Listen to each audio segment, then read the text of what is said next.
अल्हम्दुलिल्लाहि रब्बिल आलमीन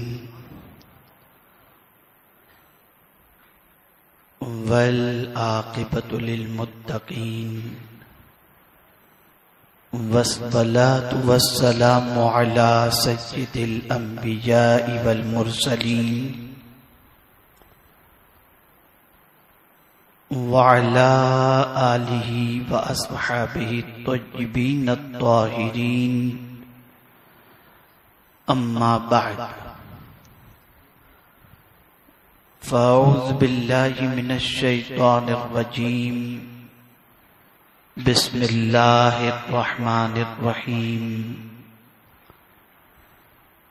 लहू मुअक़्क़िबातुम मिन बैनि यदैहि व मिन खल्फ़िहि यहफ़ज़ूनहु मिन अम्रिल्लाह इन्नल्लाहा ला युग़य्यिरु मा बिक़ौमिन हत्ता युग़य्यिरु मा बिअन्फुसिहिम व इज़ा अरादल्लाहु बिक़ौमिन सूअन फला मरद्द लहु व मा लहुम मिन दूनिही मिन वाल सदक़ल्लाहुल अज़ीम। मोहतरम व मुकर्रम जनाब सैयद अमीनुल क़ादरी साहब, आलिम जलील मौलाना ज़हीर मिसबाही साहब व दिगर उलमाए ज़वील एहतराम, हुफ़्फ़ाज़े किराम, हाज़िरीन बज़्म, अस्सलामु अलैकुम व रहमतुल्लाहि व बरकातुहू। अक़ीदत व मोहब्बत में डूब कर जिस तरीके से मैं पढ़ाऊँ, बारगाह रसूल सल्लल्लाहु अलैहि वसल्लम में उसी तरीके से दुरूद व सलाम का नजराना पेश करें। अस्सलातु वस्सलामु अलैका या रसूल अल्लाह, अस्सलातु वस्सलामु अलैका या हबीब अल्लाह, अस्सलातु वस्सलामु अलैका या नबी अल्लाह, अस्सलातु वस्सलामु अलैका या नूर अल्लाह व अला आलिका व अस्हाबिका या हबीब अल्लाह सल्लल्लाहु तआला अलैहि वसल्लम। एक तवील अरसे के बाद वडोदरा की सरजमीन पर मुझे आपके रूबरू होने का मौका नसीब हुआ है और आप लोगों की हाजिरी और ज़ौक़े सिमा ये बता रहा है कि आक़ाए करीम रऊफ़ रहीम अलैहि तहिय्यतु व तस्लीम की मोहब्बत आपके सीने में भी रोशन है और दूसरों के सीने में रोशन करने का जज्बा भी आपके अंदर मौजूद है।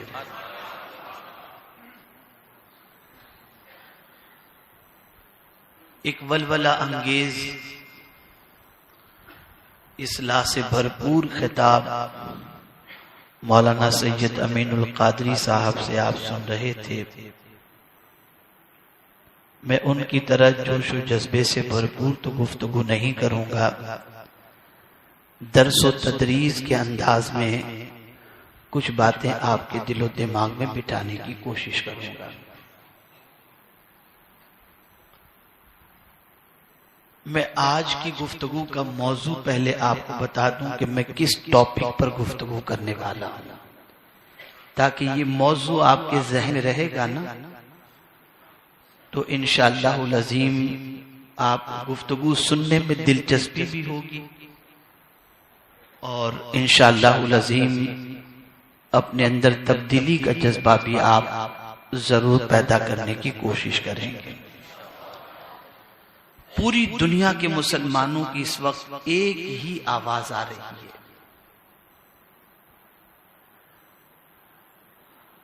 हम तबाह हो रहे हैं, बर्बाद हो रहे हैं,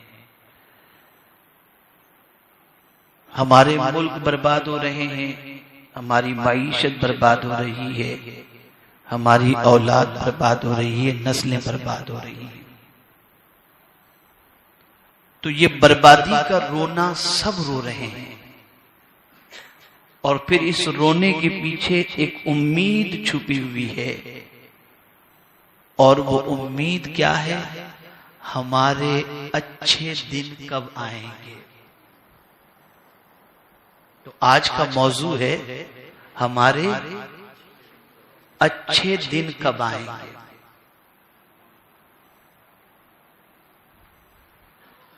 पूरी दुनिया का मुसलमान अच्छे दिन के इंतजार में है, और कुछ लोग तो अच्छे दिन के हवाले से ये सोचते हैं कि रात को सोएं तो सुबह बिस्तर के नीचे से करोड़ों रुपया निकल जाए, हमारे अच्छे दिन। कुछ लोग हमसे कहते हैं कि हजरत कोई अमल बताएं कि मौक्किल हमारे पास आ जाए। तो ये सारी चीजें, तड़प तो है अच्छे दिन के हवाले से, जज्बा है कि हमारे बुरे दिन खत्म हो, तंगदस्ती का दौर खत्म हो, जवाल का दौर खत्म हो, परेशानी के दिन खत्म हो, और अच्छे दिन हमारे आए। तो ये अच्छे दिन कब आएंगे? ये अच्छे दिन कब आएंगे? सिर्फ सोचने से आ जाएंगे? सिर्फ ख्याली पुलाव पकाने से आ जाएंगे? ये आएंगे कैसे अच्छे दिन? दुनिया में जिस किसी को भी अच्छे दिन की तड़प होती है ना, जैसे एक छोटी सी मिसाल मैं आपके सामने दूं कि एक बच्चे को अगर एसएससी के अंदर मेरिट लिस्ट में आना है तो फिर वो मेहनत भी वैसी ही करता है, और अगर चोरी करके पास हो तो फिर आपने बिहार का नतीजा देखा होगा कि बच्चे को फिर बाद में इम्तिहान में बुलाया गया तो परसेंटेज तो बहुत दूर की बात है, पास भी वो बच्चे नहीं हो सके। लेकिन वो बच्चे जो अच्छे रिजल्ट की ख्वाहिश रखते हैं, तो उनकी जिंदगी जरा जाकर के देखो कि वो कैसी जिंदगी गुजारते हैं।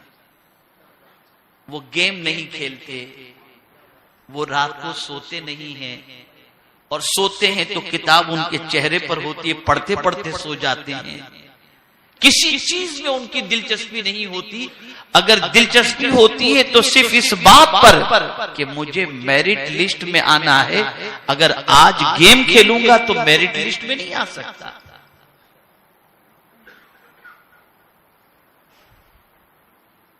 तो आज का मुसलमान ये सोच रहा है कि हमारे अच्छे दिन आए, लेकिन उस अच्छे दिन के लिए मुसलमान करता क्या है? उस अच्छे दिन के लिए मुसलमान अपनी सोच में कितनी तब्दीली लाया है? उस अच्छे दिन के लिए मुसलमानों ने कितनी कोशिशें की? बस इसे थोड़ा सा समझना है। और मेरा करीम बहुत करम फरमाने वाला है, और वो जब करम फरमाता है तो अच्छे दिन उसकी जात से आने में देर भी नहीं लगती है। अब आइए मैं आयत सूरह राद की जो मैंने तिलावत की, उसके इब्तिदाई 3 हिस्से हैं इसके। लहू मुअक्क़िबातुम मिन बैन यदैहि व मिन खल्फ़िहि यहफ़ज़ूनहु मिन अम्रिल्लाह, ये पहला जुज़ हो गया। इन्नल्लाह ला युग़य्यिरु मा बिक़ौमिन हत्ता युग़य्यिरु मा बिअन्फुसिहिम, ये दूसरा हिस्सा हो गया। व इज़ा अरादल्लाहु बिक़ौमिन सूअन फला मरद्द लहु व मा लहुम मिन दूनिही मिन वाल, ये तीसरा हिस्सा हो गया। अब तीनों को आप अच्छी तरीके से ज़हन में रखें, जब इसको प्लस प्लस प्लस करेंगे तो इज़िकल टू अच्छे दिन हो जाएंगे।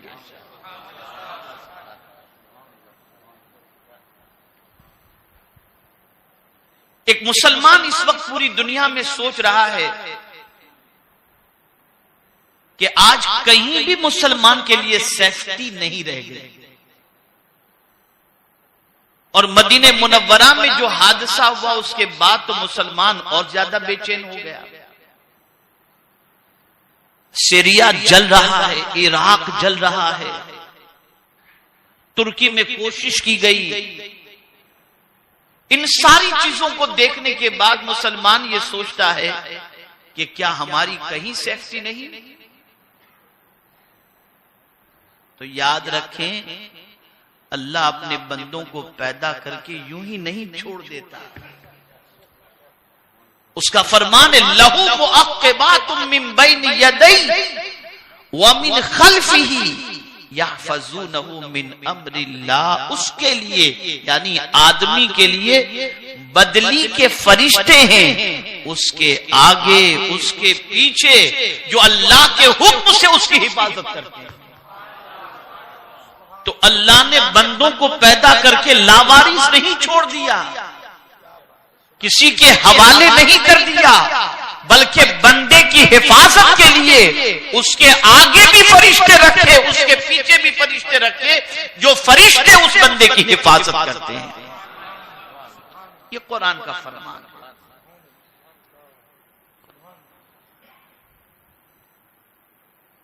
मेरे प्यारे आका सल्लल्लाहु ताला अलैहि वसल्लम के प्यारे दीवानों, अगर किसी की कज़ा लिखी ही हुई है तो वो आकर रहे। और परवरदिगार जल्ल जलालहू के मासूम फरिश्ते इंसान की हिफाजत बहुत सारे उमूर में करते हैं। मिसाल के तौर पर, आपने कभी सोचा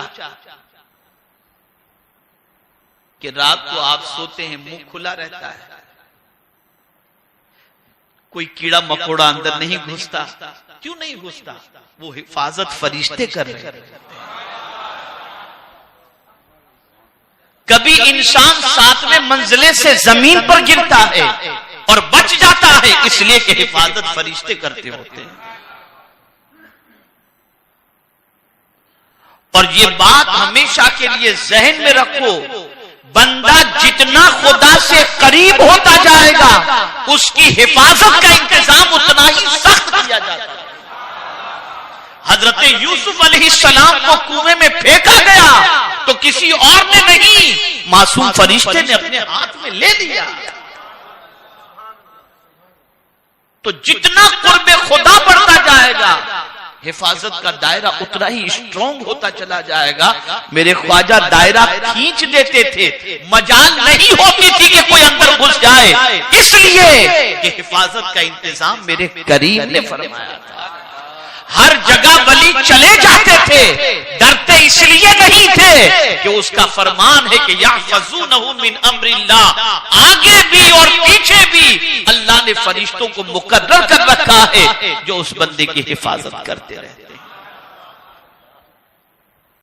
काटो खाओ पियो नहीं, उसे अपने बंदों से बड़ी मोहब्बत है, बड़ा प्यार।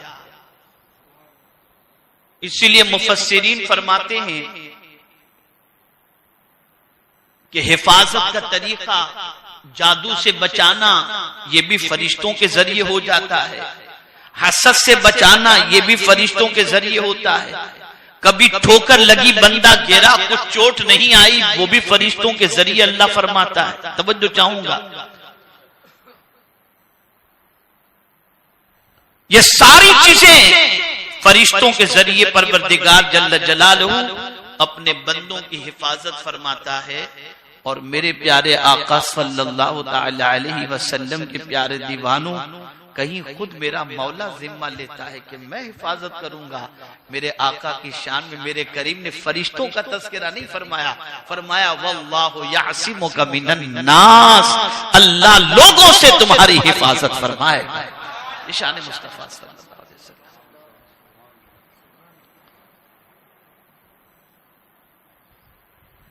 आज अगर परेशानियों के बादल मंडला रहे हैं और फरिश्ते हमसे दूर भाग जा रहे हैं, उसका रीजन क्या है?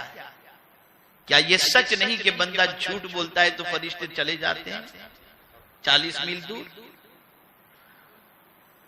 क्या ये सच नहीं है कि बंदा ज़िना करता है तो फरिश्ते चले जाते हैं? तो हमने नेकी की कहां कि हिफाजत करने वाले फरिश्ते हमसे करीब रहे, हमने नेकी करना छोड़ दी, फरिश्ते रुखसत हो गए, इसलिए मुसीबत में हम गिरफ्तार, इसलिए परेशानी में हम गिरफ्तार हो रहे हैं। अगर हमारी जिंदगी इताअत इलाही और इताअत रसूल सल्लल्लाहु अलैहि वसल्लम में गुजरती तो मेरा मौला जिन फरिश्तों को हिफाजत के लिए मुकर्रर फरमाया है वो फरिश्ते जरूर हमारी हिफाजत फरमाते। इसीलिए बुजुर्गाने दीन फरमाते जितना ज्यादा बंदा खुदावंदे कुद्दूस जल्ल जलालहू से करीब होता चला जाता है, मेरा मौला उसकी हिफाजत का दायरा उतना ही मजबूत करता चला जाता है, उतना ही मजबूत। तो पहला हिस्सा ये जहन में रखो कि हम बेयारो मददगार नहीं हैं कि कोई जिस तरीके से चाहे हमारे साथ सुलूक करे। उस करीम ने हमारे लिए हमारे आगे हमारे पीछे हमारी हिफाजत के लिए फरिश्तों को मुकर्रर कर रखा है, वो फरिश्ते हिफाजत फरमाते हैं। अब दूसरा जुज कुरान कहता है इन्नल्लाह ला युगय्यिरु मा बिकौमिन हत्ता युगय्यिरु मा बिअनफुसिहिम। बेशक अल्लाह किसी कौम से नेमत नहीं बदलता, नहीं छीनता जब तक कि वो कौम खुद उस नेमत की नाकदरी न करे। बुरे हालात बनते कब हैं? जब इंसान को दी हुई अल्लाह की नेमत का वो गलत इस्तेमाल करे, उसके हालात बदल जाते हैं। मैं आपको एक एग्जाम्पल के जरिए बताऊं, छोटी सी मिसाल। एक बहुत बड़े एक इंसान को बहुत बड़ा ओहदा दिया गया, कमिश्नर बना दिया गया। कमिश्नर, इसको अच्छी पोस्ट मिली, सब सैल्यूट मारते हैं, सब सलाम करते हैं, सब उसके करीब जाते हैं। लेकिन जैसे ही वो पुलिस कमिश्नर अब उस मिली हुई नेमत का मिसयूज करता है, यानी किसी को डरा धमका कर उससे रिश्वत लेता है, इधर रिश्वत लेते हुए पकड़ा गया, ओहदा भी गया, इज्जत भी गई, वकार भी गया और जिल्लत नसीब हो गई। वयन मिली थी उसे नेमत, मिला था उसे ओहदा, मिला था उसे मकाम, लेकिन उसने उसका जब मिसयूज किया तो उससे वो नेमत भी छीन ली गई, वो ओहदा भी छीन लिया गया, वो कद्र भी छीन ली गई। मेरे प्यारे आका सल्लल्लाहु तआला अलैहि वसल्लम के प्यारे दीवानों, अल्लाह अज़्ज़ व जल्ल ने मुसलमानों को बहुत सारी नेमतें अता फरमाई, बहुत सारे इनाम और इकराम की बारिशें मुसलमानों पर फरमाई। लेकिन अगर मुसलमानों की जिंदगी का जायजा लिया जाए, मुसलमानों की नेमतों के कद्र के हवाले से देखा जाए, तो मुसलमान की पोजीशन ये है कि मुसलमानों ने उन नेमतों की कद्र नहीं की। अल्लाह अकबर, सेहत अल्लाह की नेमत है तो गुटखा खाकर, सिगरेट पीकर अल्लाह की इस नेमत का गलत इस्तेमाल कर रहे हैं, दादागिरी करके गलत इस्तेमाल कर रहे हैं, ज़िना करके गलत इस्तेमाल कर रहे हैं, बुराइयां करके गलत इस्तेमाल कर रहे हैं, तो मुख्तलिफ बीमारियों में वो घिर जाते हैं। अल्लाह अज़्ज़ व जल्ल ने दौलत दी, उस दौलत का इस्तेमाल अल्लाह अज़्ज़ व जल्ल की इताअत में करने के बजाय अल्लाह की नाफरमानी में करते हुए नजर आते हैं। और दौलत मिली, अय्याशियों के अड्डे आबाद हो गए, दौलत मिली, बदकिरदारियों के अड्डे आबाद हो गए, दौलत मिली, नमाज तर्क करना शुरू कर दिया, दौलत मिली, अल्लाह की नाफरमानी का बाजार गर्म हो गया। ऐ रसूल आज़म के दीवानों, उस करीम ने तो नेमत दी थी, अल्लाह ने नेमत छीनी नहीं है। हमने अल्लाह की नेमत की नाकदरी की तो वो नेमत खुद ब खुद हमसे रुखसत हो गई। वो नेमत ने रहना पसंद नहीं किया तो मौला ने छीन लिया। और यहां एक अहम बात मुझे शरह सुदूर की एक हदीस याद आती है, बिलखुसूस मुबल्लिगीन के लिए ये हदीस बहुत समझने के लायक है। अल्लाह अज़्ज़ व जल्ल जब किसी से दीन का काम लेना चाहता है तो उसकी तरफ लोगों की तबीयत को माइल कर देता है, माइल कर देता है। और जब वो बंदा उसकी दीनी प्यास को नहीं बुझाता तो अल्लाह उससे वो नेमत छीन कर किसी और को दे देता है।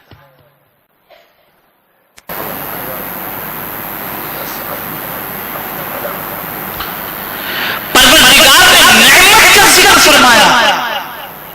और मैं आपको बताऊं, जितनी मस्ती लोगों को चढ़ती है ना, वो नेमत जिनके पास है उन्हीं को मस्ती चढ़ती है। गरीब बेचारा कहां याशी करने के लिए जाए।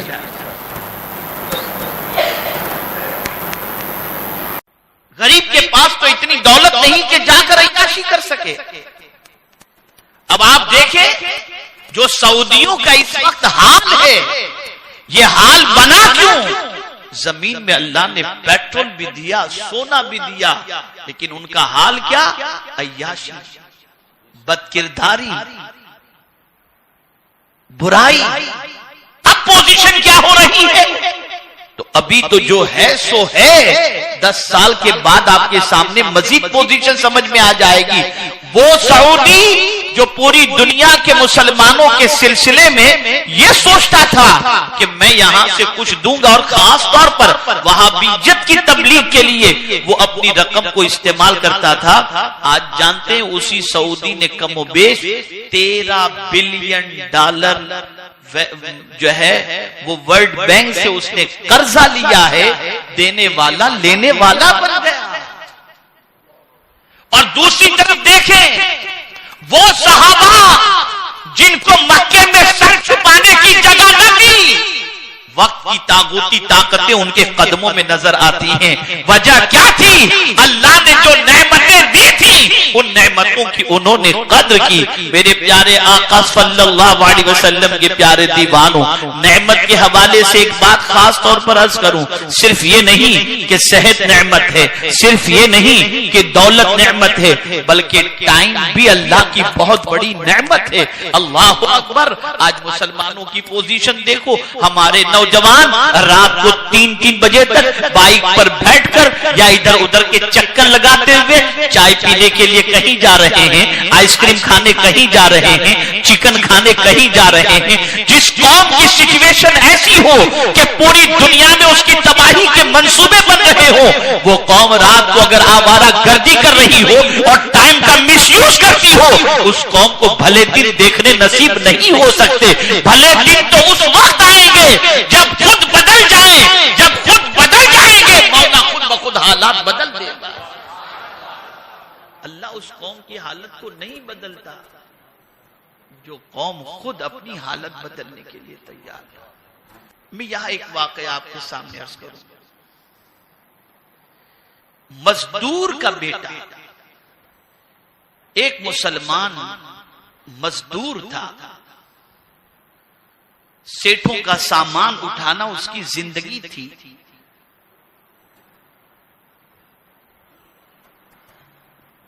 बेटा अपने बाप को मजदूरी करते देखता था, लेकिन बाप की तमन्ना यह थी कि मेरा बेटा पढ़ लिख करके कुछ बन जाए।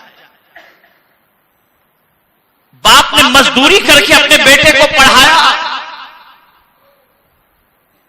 बच्चे ने अपने बाप के पसीने का ख्याल किया, तालीम हासिल की, और हासिल करने के बाद उस बच्चे को यह इल्म था कि अगर मैंने परसेंटेज अच्छे लाने की कोशिश नहीं की तो मेरे बाप के पास इतनी रकम नहीं कि डोनेशन देकर के मुझे आला तालीम दिलाए। तो बच्चे ने दिनों रात मेहनत की, अच्छे दिन आए इसके लिए, मेहनत की उसने, और मेहनत करने के बाद अच्छे नंबरात से पास हुआ। वॉक थ्रू उसको बड़ी कॉलेज में एडमिशन मिला। उस एडमिशन के बाद मजीद कोर्सेज के लिए वो आगे बढ़ा, और फिर उसके बाद एमबीए उसने किया, और करने के बाद फिर उसको अप्लाई हुआ, और अप्लाई होने के बाद एक बड़ी कंपनी के अंदर उसे जॉब मिला। अब उसने अपने बाप से कहा, अब्बा मजदूरी बंद कर दो, अब आप किसी का सामान नहीं उठाएंगे, आपकी मेहनत और मशक्कत और कुर्बानियों की वजह से अल्लाह ने आपके बेटे को बहुत कुछ अता कर दिया, बहुत अच्छी सैलरी, बच्चा मस्जिद में नमाज का पाबंद, घर खुद का बन गया अच्छा, माँ बाप को हज करा दिया, रिश्ते की बात चली तो अच्छी अच्छी फैमिली उस बच्चे के साथ रिश्ता करने के लिए अपनी बेटी का तैयार, रिश्ता हो गया, रिश्ते के बाद घर में बच्चे हो गए और उसके बाद तरक्की होती गई और उसके बाद उसने ये सोचा कि अब मेरे पास एक्सपीरियंस है, मैं और बड़ी कंपनी के अंदर अगर अप्लाई करूं तो मेरे एक्सपीरियंस की बुनियाद पर मुझे जॉब मिल जाएगी। उसने बड़ी कंपनी के अंदर एप्लीकेशन की और वहां पर उसे जॉब मिली, जो पहली जॉब थी उसकी तनख्वाह के मुकाबले में डबल तनख्वाह। अच्छे दिन आ गए, भले दिन आ गए। मौलाना उस बच्चे के लिए दुआ करते कि अल्लाह इस जैसा बच्चा हमें भी अता करे।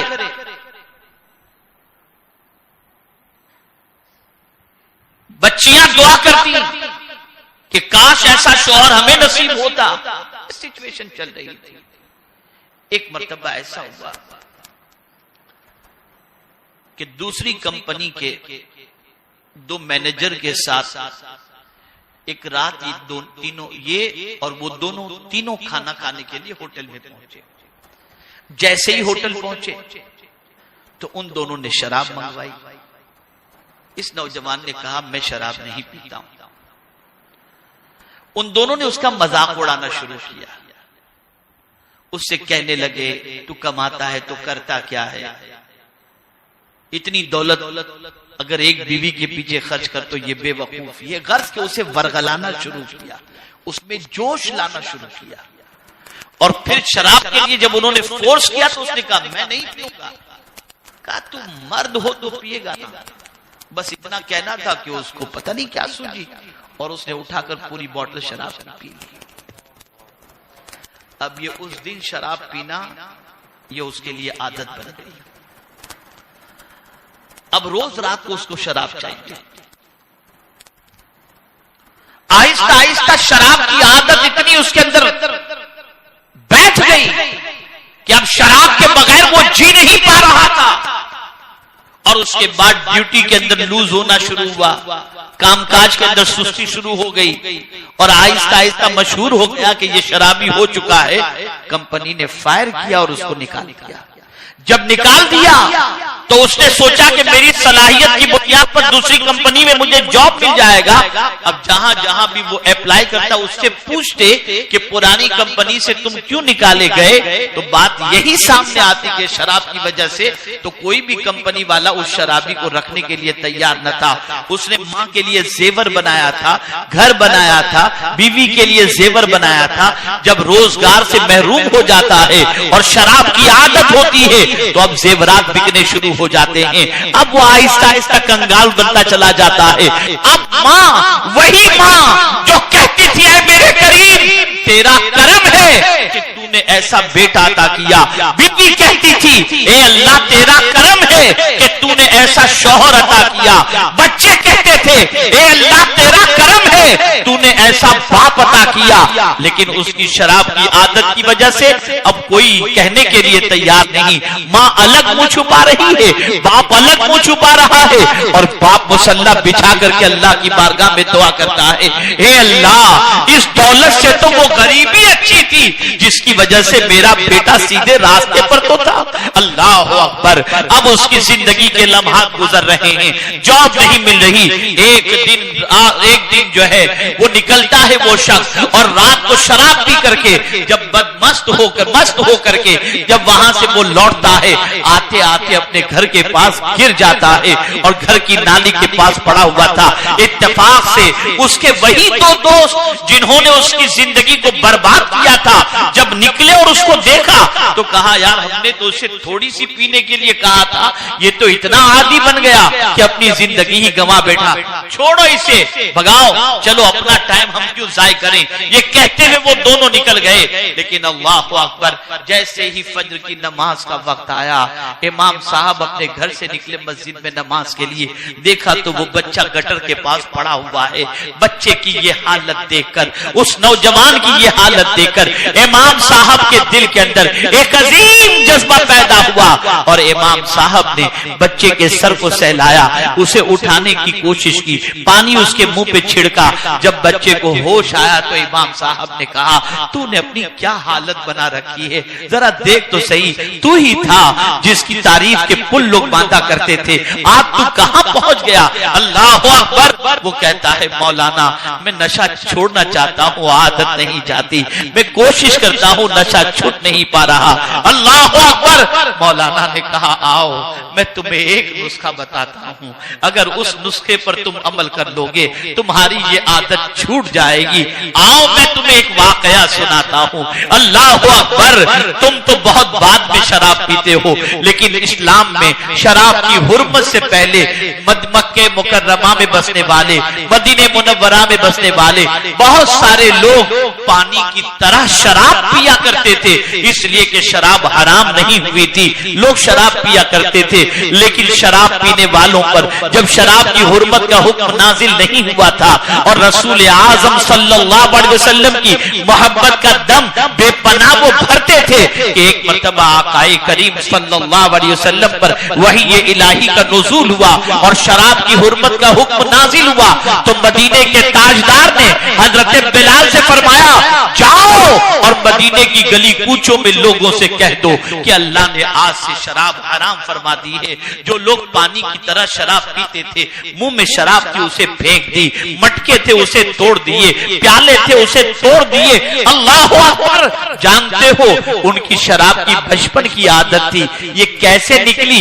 वजह ये थी कि शराब की मोहब्बत से ज्यादा मुस्तफा से उन्होंने मोहब्बत की थी, आकाए करीम से उन्होंने मोहब्बत की थी। तो सुन लो, अगर आज तुम भी रसूल आज़म से सच्ची मोहब्बत पैदा कर लो तो शराब की आदत तुम्हारी जिंदगी से निकल जाएगी, इसलिए कि वो शराब बहका देती है और मुस्तफा की मोहब्बत की शराब सीधा रास्ता दिखा दिया करती है।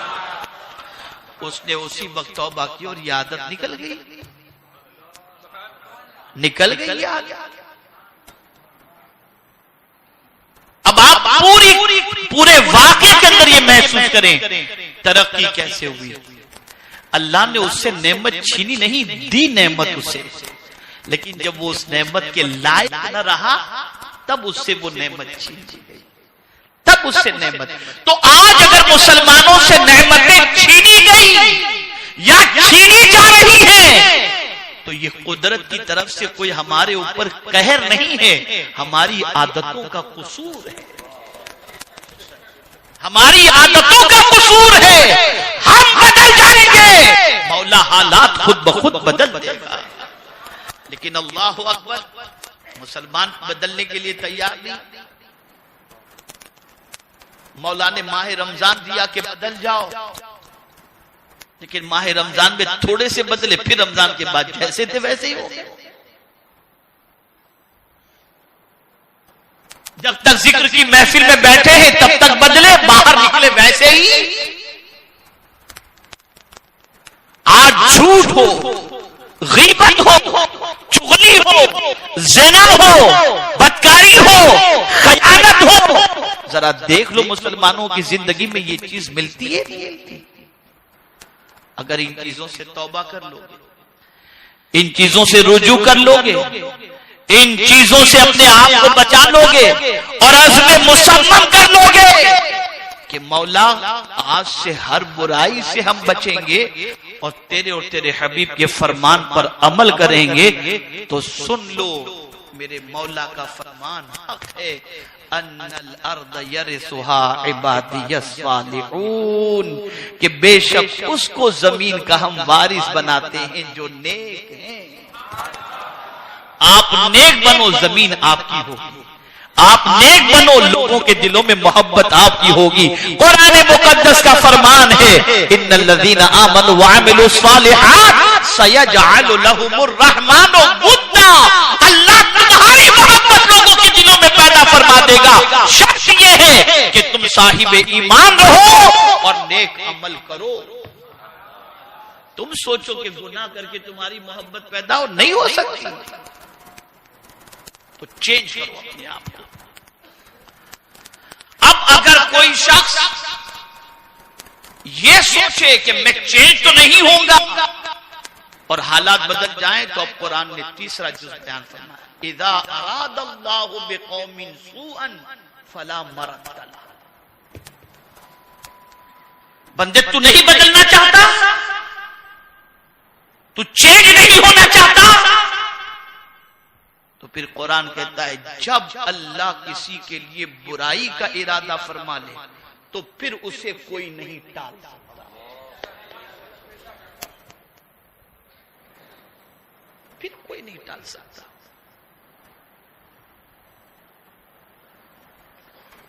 अरे हम अगर जिम्मेदार हैं, बेटे अगर हमारे हैं, तो बुराई की वजह से हम भी तो परेशान होकर अपने बच्चे को मारते हैं, करते हैं। मां बचाने आते हैं, तुम साइड में हो जाओ, तुम्हें नहीं मालूम ये कैसा है। ये होता है। ये कब होता है? कब होता है? जलाल कब आता है? उस वक्त आता है जब पानी सर से ऊंचा हो जाता है।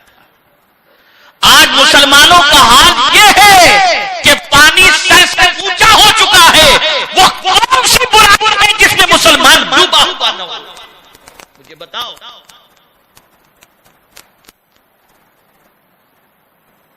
और फिर कुरान ने कहा उनका कोई फिर अल्लाह के मुकाबले में मददगार भी नहीं होगा,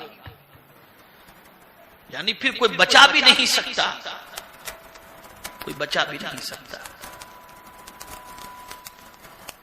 तो मेरे प्यारे आका सल्लल्लाहु ताला अलैहि वसल्लम के प्यारे दीवानों, इस बात को जहन के अंदर महफूज कर लो कि हम जब तक चेंज नहीं होंगे हमारे अच्छे दिन नहीं आ सकते।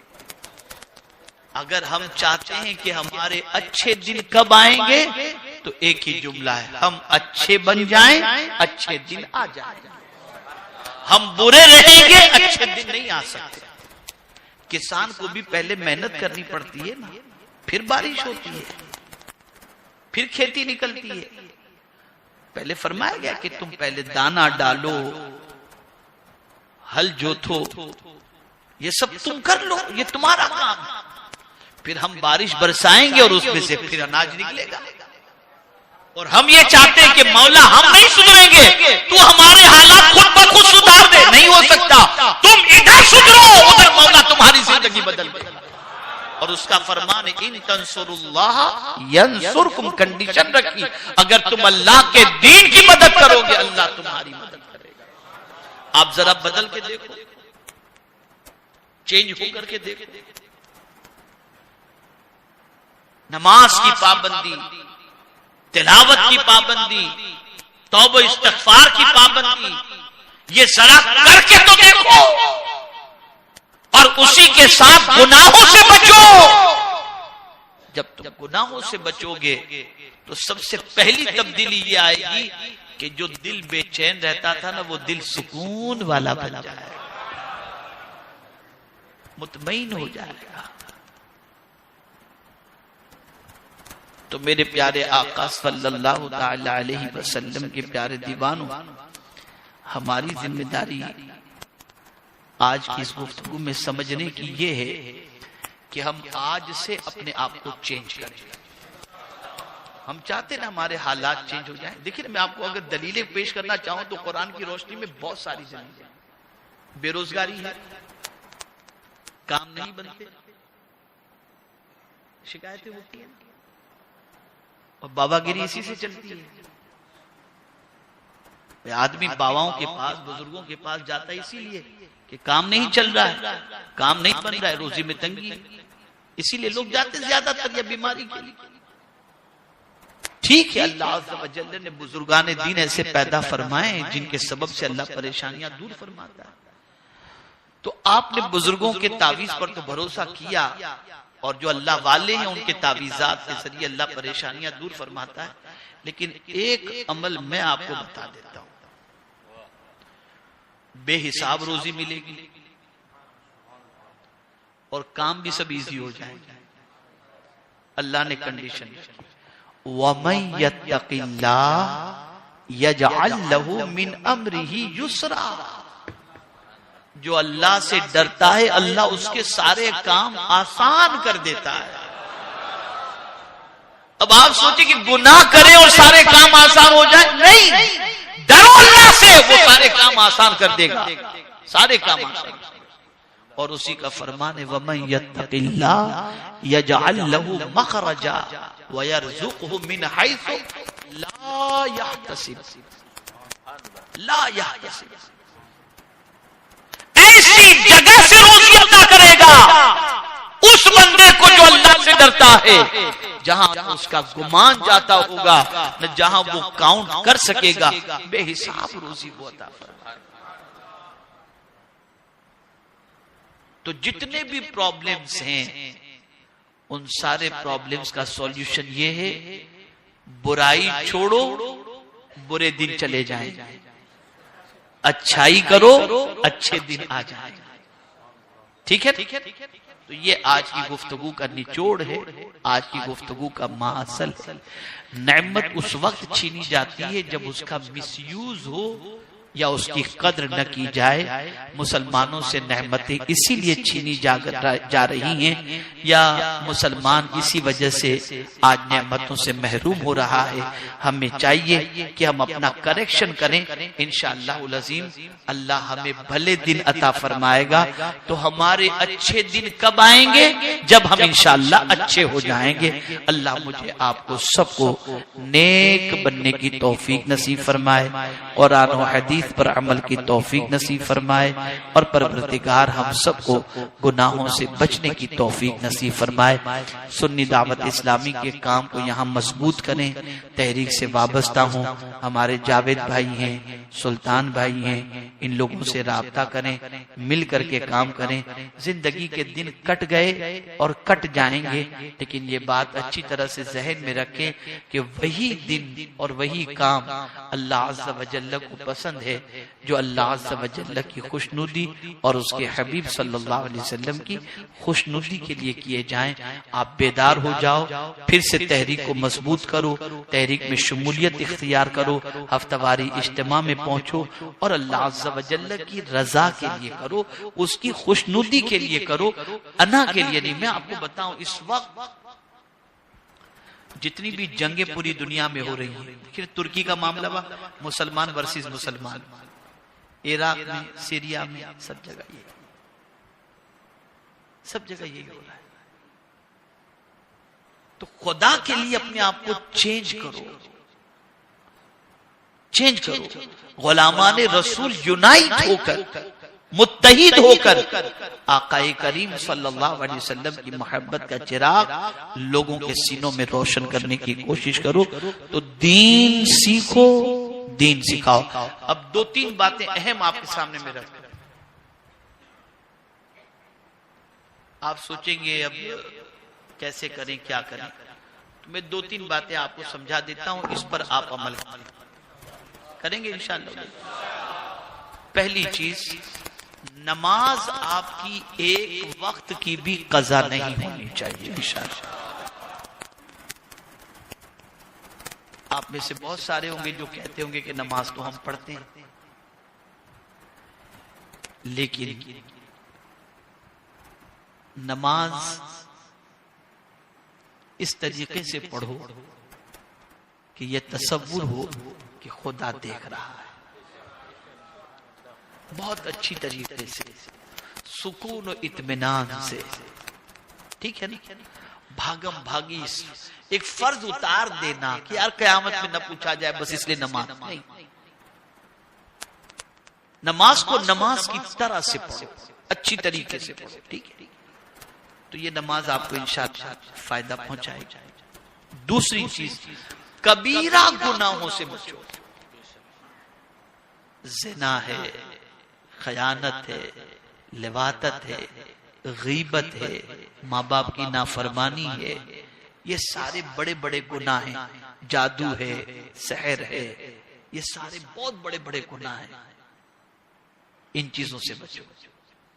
हमारे यहाँ ये माह रमजान शरीफ में बड़ी फजीलतें बयान की गई। इफ्तार कराने की ये फजीलत अल्हम्दुलिल्लाह हुजूर सल्लल्लाहु अलैहि वसल्लम का हर फरमान सर और आंखों पर, और जो हुजूर ने फरमा दिया हक है।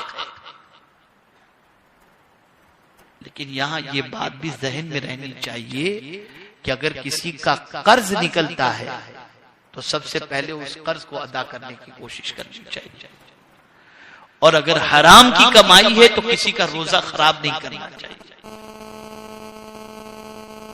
इस चीज को ध्यान में रखना चाहिए। बहुत सारे लोगों की पोजीशन बिल्कुल अलग होती है।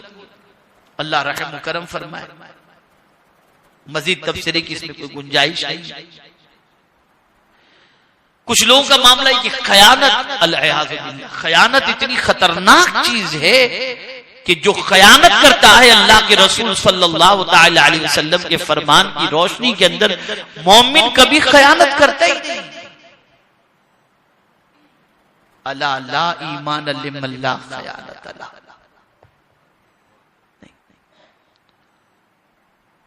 और आप देख ले, तिजारत करके जरा आजमा लीजिएगा, जरा बिजनेस करके देख लें आप, किसी को कर्ज देकर देख लें आप, तो आपको पता चलेगा लेना ही इसलिए है कि देना नहीं।